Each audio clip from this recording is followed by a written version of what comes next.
today. Figured I'd take the vintage bike out, clear the jets out. And I just love this little bike.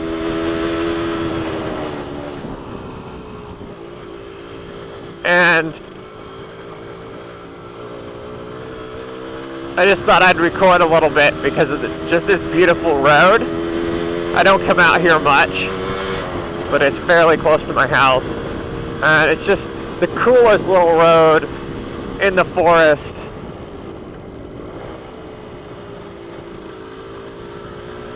I mean, the trees are gorgeous. The weather said 0% chance of rain, and it lied. Because it's kind of inclement weather. It's, I guess, about 15 degrees out here. Not a whole lot to see.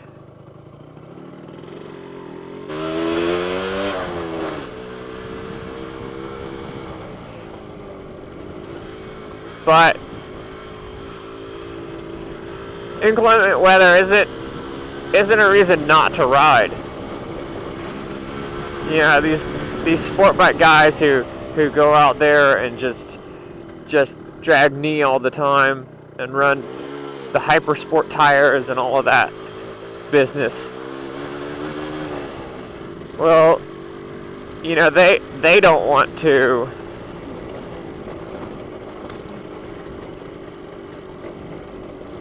ride in the rain. Wow, this is a rough road. I've never been down this one before.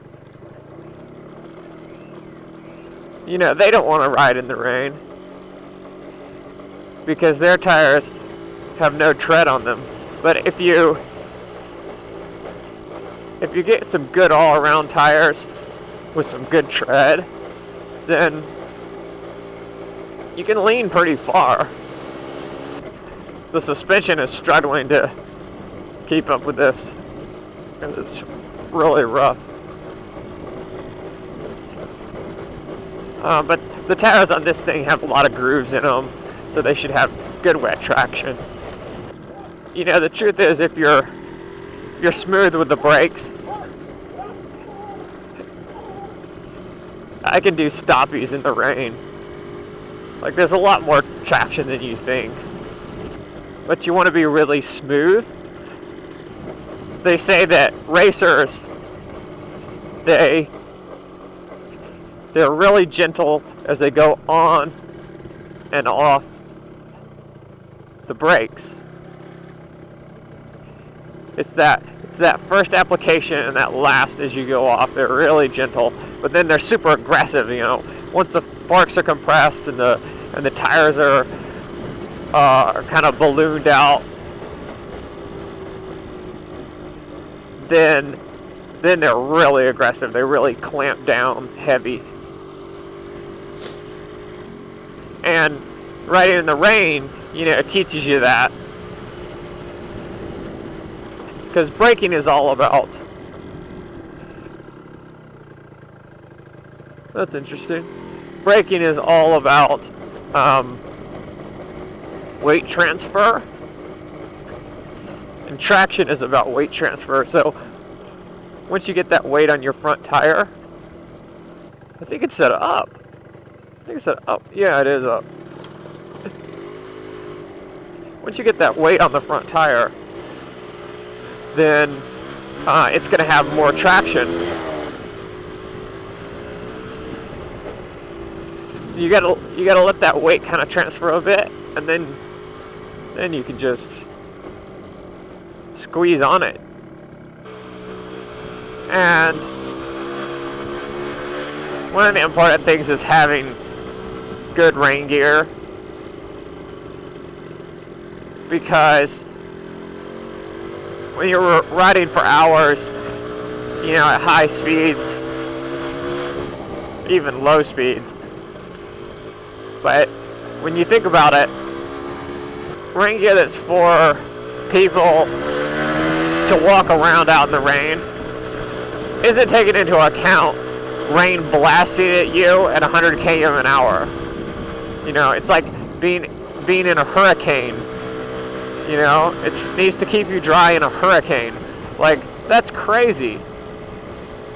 And to think about the job that these suits have to do.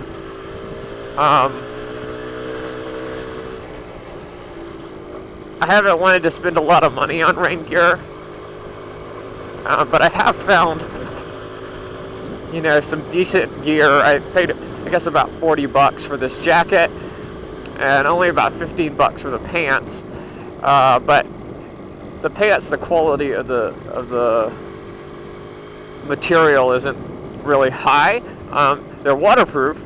I haven't had any issues with that, but they don't breathe as well. They're kind of the plasticky kind of stuff, but I don't find my legs getting hot. The jacket, they're both out of Decathlon, and the jacket does okay. It has a lot of airflow. If it's really warm, it can be a good thing, but it's not much of a windbreaker. Oh, there's a little... Yeah, if it's summertime, it's really nice to have airflow, and you really notice it when you're moving. But it is waterproof. I don't know how they design it so that water doesn't go through, but air does. But you really do have a lot of airflow. But sometimes, like when it's 15 degrees out, you want a windbreaker. And I bought a suit for about 2,000 NT, 60 bucks a while back from a motorcycle shop, and I really liked the features of it. You know, it was designed specifically for a motorcyclist. It had double wrist seal. So it had an inside one and an outside one. So the inside one goes inside your gloves and the outside one goes around them. I really like how the material feels. And I still wear the jacket quite a lot. But the thing is, it's not waterproof. It's just not. Even in fairly light rain. Wow, I didn't know this road was closed. I guess it's legit closed now.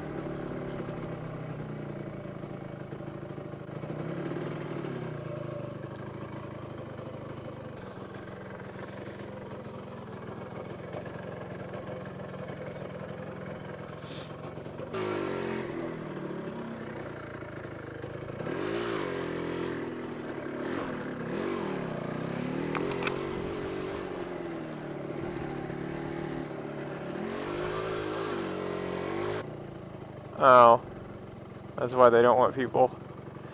Fresh concrete. Okay, I'll take the hint.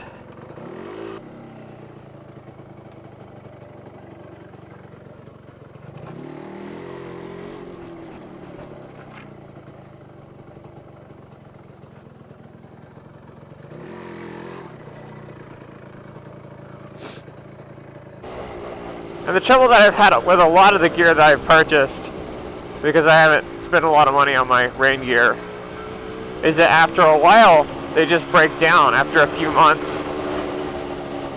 they aren't waterproof. And at the seams, they start leaking through. And I tried getting this waterproof spray. You know those sprays you can buy? And those sprays that waterproof anything? Spray them on your shoes, waterproof your shoes. Spray them on your jumper, waterproof that too. And everything.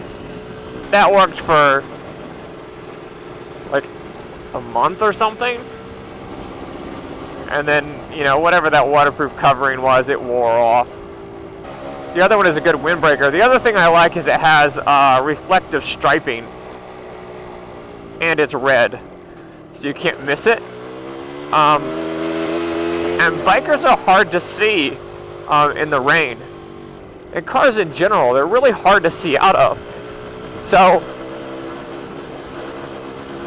you know, you add water on the windscreen and on the side windows and stuff, and the likelihood of somebody not seeing you and pulling out in front of you is so much greater. What if you fall off and you're laying in the road and somebody comes around the corner and you're wearing black, like what I'm wearing right now, and you blend right into the road? You know, would that be better, or would red be better? So that's my one concern about the suit that I have. If money grew on trees, I would go with a different setup, but there's always an opportunity cost with money. The nice thing about this little bike is it's easy to drag around if you get stuck somewhere. I'm sure this doesn't come out anywhere. I'm sure it's a dead end.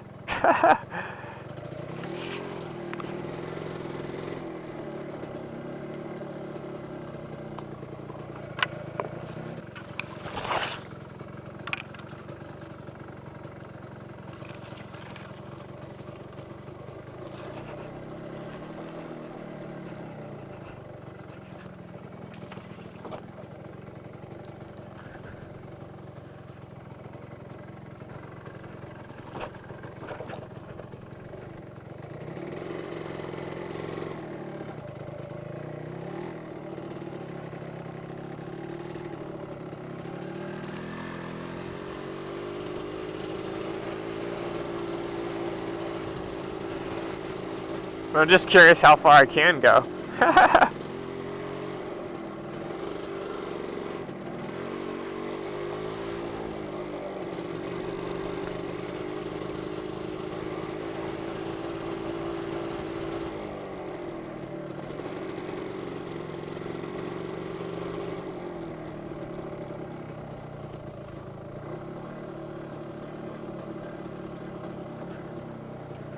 It's a cool little road.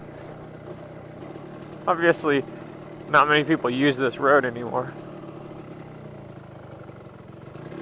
But it seems to keep going.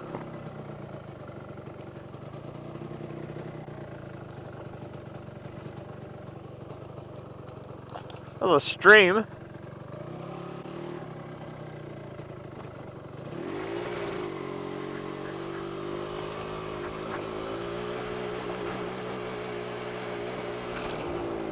I know that back here there's another road.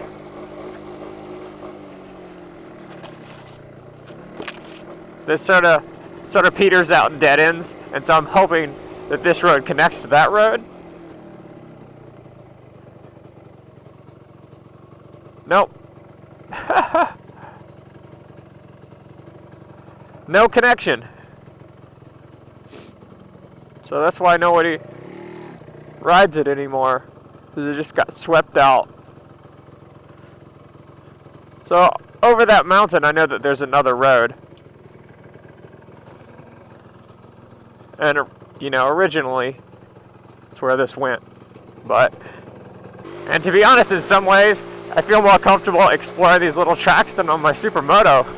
Because my Supermoto is so tall. And this stuff's really, really slick.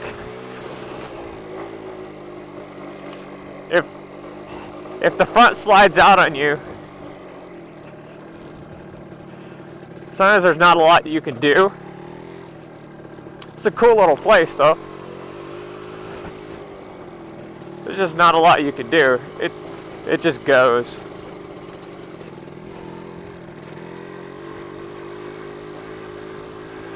This moss and wet leaves can be really, really slick. I've gotten into some really scary stuff on the Supermoto,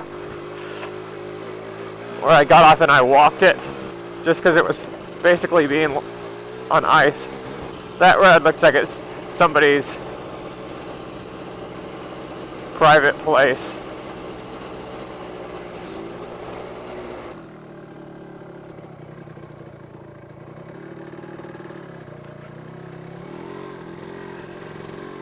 These skinny tires, although they don't have, you know, dirt tread of any kind, they are skinny, so they kind of bite into the mud. which is actually better than the wide tires on the SM, because the wide tires kind of want to float over the top.